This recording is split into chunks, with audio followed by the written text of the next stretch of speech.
Italians will pull their glasses away really quickly before I get to do it because they don't want the bad luck either.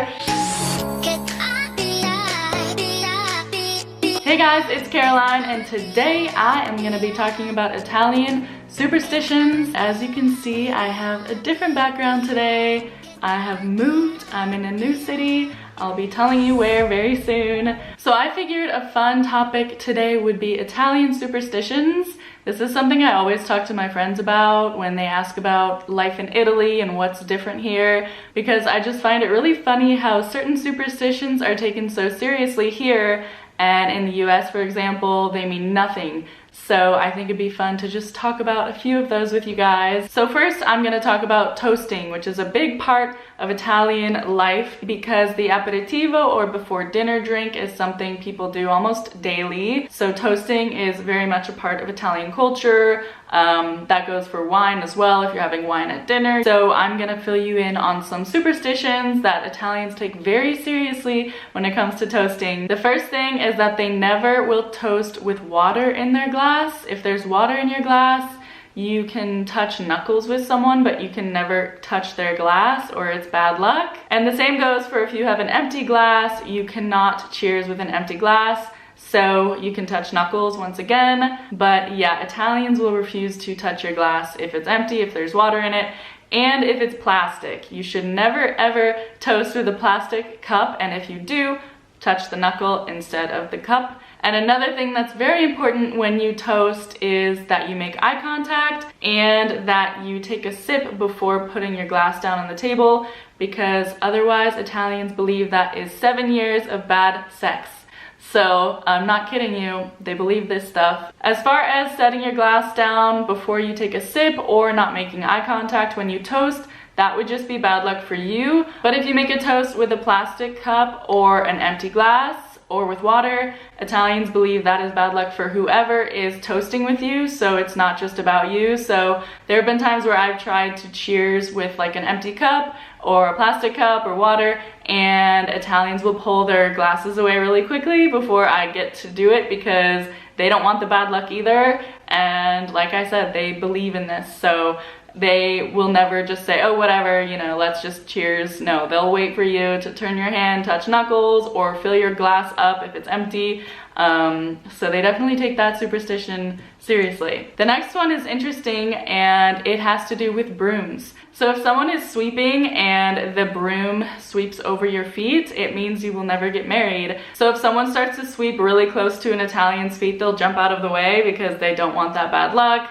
And especially unmarried people, but once people are married, I've noticed that they just don't really care. They're like, yeah, sweep my feet. But if someone's young and looking for marriage still, they are terrified of getting their feet swept. The next one is touching iron, which is similar to knocking on wood in the US. And it's just a way to prevent certain fates from happening. So for example, if I'm talking to someone about my phone and I say, yeah, I've never had a phone stolen before, well, I don't want that to happen in the future, so I would touch iron or find some sort of iron to touch to prevent that from happening. Just the same way that in the US we would knock on wood, Italians touch iron. The next superstition is something a lot of people believe. If you talk to any Italian, they will 100% say this is true.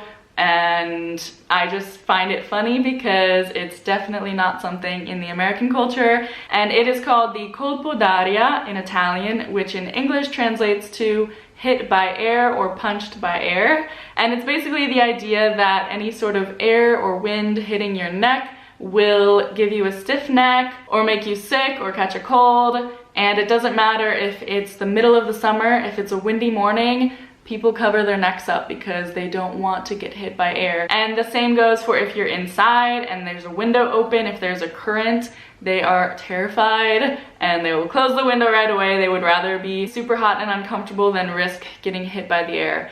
So I found that pretty interesting because in the US, everyone just has their necks exposed no matter if it's windy or not. If it's summertime, they don't have this fear. And if someone gets a stiff neck, they're always like, oh yeah, I probably slept on it wrong, or I don't know, you know, did some weird exercise with it or something to throw it off. But in Italy, they're like, I guess you got hit by air. You must have been hit by the wind.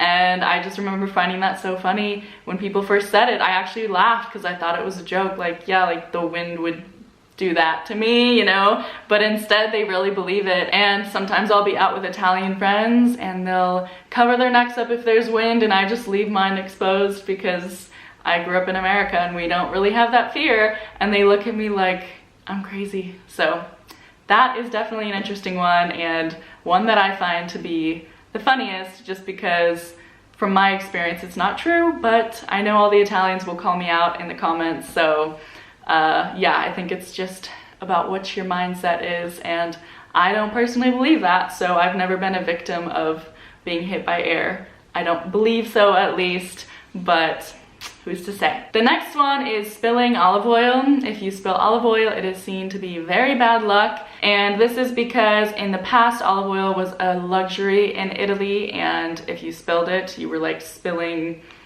wealth, basically. And so when you spill olive oil, it is bad luck, and the way to fight off the bad luck, I guess, is they throw salt over their shoulder, and that's because the salt, they say, like goes in the eyes of whatever evil is behind you. And so they throw just a pinch of salt behind them when they do spill olive oil, and if you spill oil, they'll rush over with some salt and be like, here, throw it, and you toss it and you're good. But yeah, be careful spilling olive oil in Italy. The last thing I'm gonna talk about is New Year's Eve. There are a couple of interesting superstitions they have. The first is that if you eat lentils on New Year's Eve, you'll bring a lot of wealth and fortune in the new year, because the shape of the lentils is similar to the shape of money. And so Italians developed this superstition that if you eat a lot of lentils, you'll be very rich in the new year. So the more lentils you eat, the wealthier you'll be. So Italians are always eating plenty of lentils on New Year's Eve, and there are always lentils on the table when they're celebrating Capodanno, which is New Year's in Italian. And another superstition on New Year's Eve is you always have to wear something red, or you will have bad luck in the coming year. So that can mean red underwear, or a red bracelet, or red nail polish, just something red. Just like Americans have this superstition about wearing green on St. Paddy's Day, Italians have that same idea about wearing red on New Year's Eve. So those are all of the superstitions I wanted to talk about today. If you have any others you know, definitely write them in the comments. I love to hear about new superstitions, and I know that there might be different ones in different parts of Italy, so definitely write those below. I'm very curious. If you enjoyed this video, please give it a thumbs up and subscribe, and hit the notification bell so you get notified every time I post. And make sure to follow me on Instagram. I post there every day about my life here in Italy. I'll see you guys next time. Ciao for now.